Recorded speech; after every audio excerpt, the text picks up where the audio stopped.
Hello guys, and welcome back to another episode of Moonlight Movies. Today is the final one of 2025. I know, right? I started this journey about 2 months ago, and look at us now, at the end.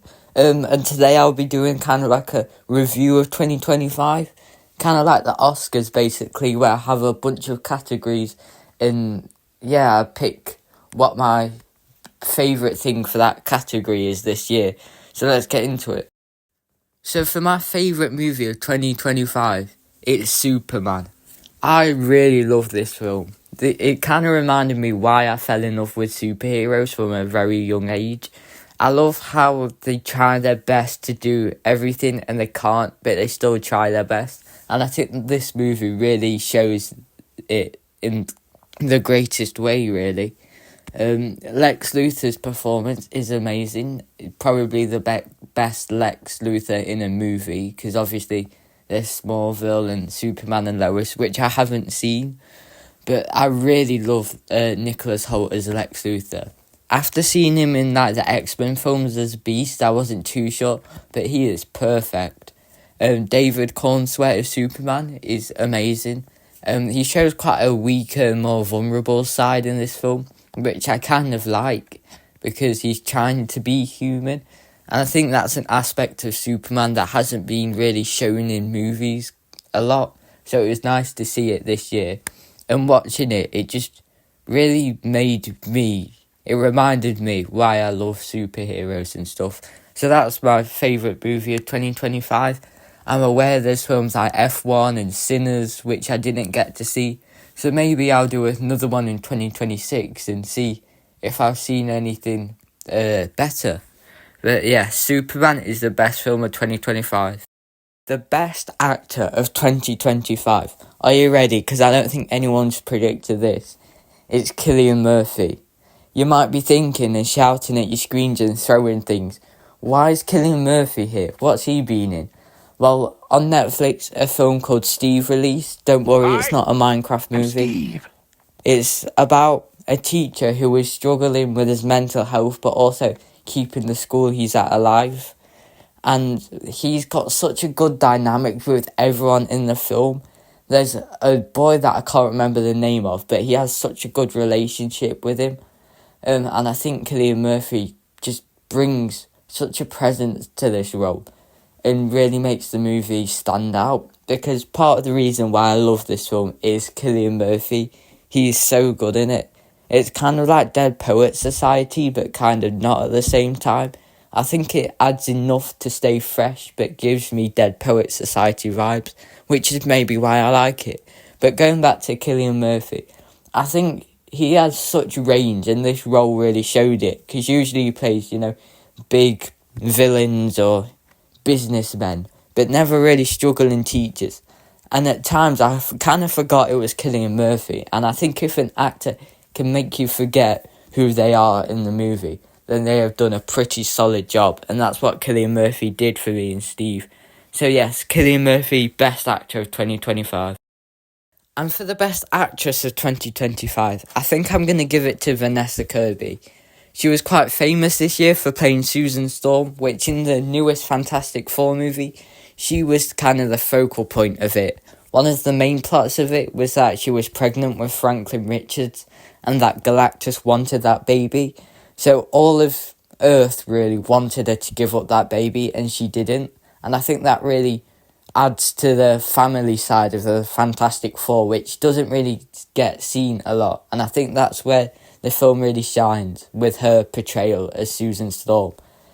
I just really love her performance of it and the strength she shows. But also she played someone in a film called Night Always Comes. It was a Netflix film. I don't think it got too much popularity, but in that film she played a woman who was struggling with debt and had to rely on other people to get that money. And I think her portrayal of desperation and debt really was really good. And I think both of those performances showed her range, and I think that's why she's the best actress of this year. The best animated film. I bet loads of you think I'm going to say K-pop Demon Hunters. I'm sorry, I am not. I'm going to say Zootropolis or Zootopia 2, depending on where you are in the world. I really enjoyed this film. I went into it thinking it was going to be, a Disney sequel nowadays, really bad. But I really enjoyed it. I give it like a 9 out of 10. It was really good. I love Nick and Judy's relationship, and I think Gary and Nibbles really helped that a lot. Gary is really good. I love Ke Huy Quan quite a lot, so seeing him was great. The world building is, I wouldn't say it's better than the first, but it is superb, like it always is in Zootopia and Zootropolis films. Poor Bert, I think, is a great villain. He's so innocent at the start, and then seeing his turn into the guy from The Shining, I think there was a reference to that, and it really did remind me of it. My mind's just blanked on his name, though. I think the shift in tone and character is really good and quite unexpected. You wouldn't think it was him, but then when you see it, it is quite obvious. I just really loved the twist of it. The references to the first one are great. I think the line about last time there was a twist villain is quite funny. I just really enjoyed this film. I love seeing the reptiles and just these new places of Zootopia really helps. And yeah, I think it's the best animated film of 2025. One of the best newer Disney films, and just a really enjoyable time. And for the best visual effect, I think I'm going to go with Avatar Fire and Ash. I mean, what else will I go for? I don't think we have many movies on the same level as Avatar movies. James Cameron is a master of his arts, except that they kind of are the same. But the visuals, Fire and Ash really excels in the visuals, because obviously you've got loads of water imagery, but then also the fire. And I think the juxtaposition between them and the contrast is just amazing. Spider is kind of my sleep paralysis demon, but apart from Spider, the entire visuals of the film are just insane, really. And I don't know how we got the technology to do that, but I'm so glad for it. And for the best supporting cast, I think I'll go for Wake Up Dead Man and Knives Out story. Obviously, you've got Josh O'Connor as the lead, but you've also got people like Benoit Blanc. I've probably butchered the pronunciation. And I love their kind of dynamic with religion, and how Benoit wasn't really a religious person but has his beliefs and stuff. And I just think the ethics and the morals really come out in this film. Obviously, you've got Josh Brolin as the priest. Senior Wicks, that's his name, Senior Wicks. And I think he really shows the worst of Christianity in religion. And I think his dynamic with Josh O'Connor's character is great. I can't remember her name. God, I'm so bad with names. But the old woman who, spoiler alert, is the killer, kind of. I think her dynamic with everyone is really good. I just love all of the dynamics they have with each other. And I think the more people you have in a Knives Out story, the more interesting it becomes, especially when they all have their own different beliefs on religion. When I was thinking about categories, I didn't think of this one straight away, but I watched a film recently which I thought got to get a nomination for this. And it's the best makeup, so not VFX and CGI, but like practical makeup. And I think Wicked for Good really excels in this. I mean, the film isn't good by any standards, but I think the makeup is really good. The Scarecrow's makeup looks a bit like Ryan Reynolds, I can kind of see that, but it is pretty good. But the Tin Man's outfit and makeup and stuff is just so good. I don't think I've seen anything like it in a long time. I just really enjoy the makeup of Wicked, not everything else. But what I have realised is my YouTube channel's named, the initials are MM. You know, MM, flip it around, Wicked Witch. For the best soundtrack of 2025, I'm sure all of you guys know what you want it to be. And I think I may have to join the crowd in this, which is K-pop Demon Hunters. I know I'm woke, I'm cringe, I'm all of those negative words, but I have to admit the songs are so good. I mean, Golden is overplayed a bit, and I think the other one should get the spotlight a bit. Like, Free is an underrated song a lot, but Golden just seems to be everyone's favourite. I have to admit, I watched the film like 7 times when it released. It was really good. It's short, but really good. But I'm not talking about the movie, I'm talking about the songs. And I think it just really excels. How it's done, really good opener. But this is what it sounds like. It's such a banger. And I don't think it's appreciated enough how good it is.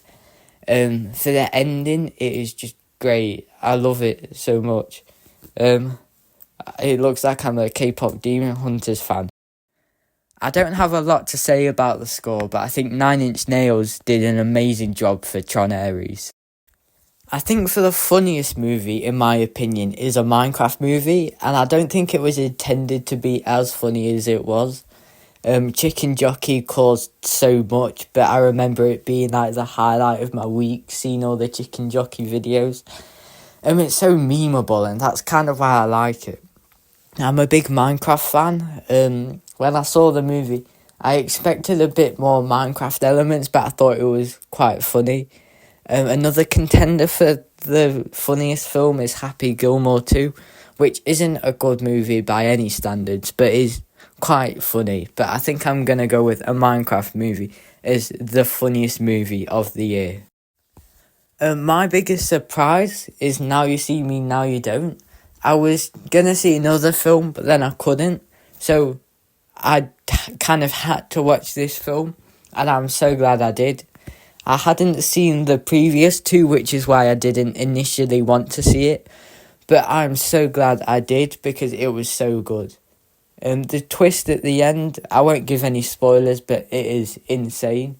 Well, kind of not insane, it's obvious if you look hard enough and you know what you look for, which is how you know you've got a good mystery. The visuals are good, but I think the thing that really excels is the cast dynamic. I think Jesse Eisenberg and the original Horseman really go well with the new Horseman. And I don't think anyone really doesn't get any time to shine. So I really love Now You See Me, Now You Don't. I think the most emotional movie for me this year is The Thunderbolts, or The New Avengers, whatever you want to call it. It did really feel like we went back to old Marvel, and this is coming from someone who really loved Phase 4 and 5. I don't really get the hate on some of the projects, but I really enjoyed The Thunderbolts, New Avengers. I'm just going to call it The Thunderbolts for simplicity's sake. But the message is quite emotional, and I think that's really well where it excels, because the characters you've assembled are all people with quite a lot of trauma and people who have been shunned by society. So having them come together as like a big family, I think is great. I think this is an opinion that is going to get me shot by like loads of people, but I prefer the Thunderbolts over the original 6 Avengers. I think the Thunderbolts got way more attention, surprisingly, and got more development in one movie than the Avengers did in 4 and a bit movies. So the Thunderbolts, great film, very emotional and deep story, but a great film nonetheless. And there you go, Moonlight Movies Oscars of 2025. Is there anything unexpected, or did you see most of it coming? I have to admit, I didn't see some of the best films like Sinners and F1, but that's a job for next year. If you've got any ideas for videos you want to see, comment them down below. I'm probably going to talk about Avengers Doomsday and the whole Steve Rogers fiasco. I'm going to do one on the live series, because that's just hit a hiatus. And all I've got to say is Merry Christmas and a Happy New Year. See you in 26.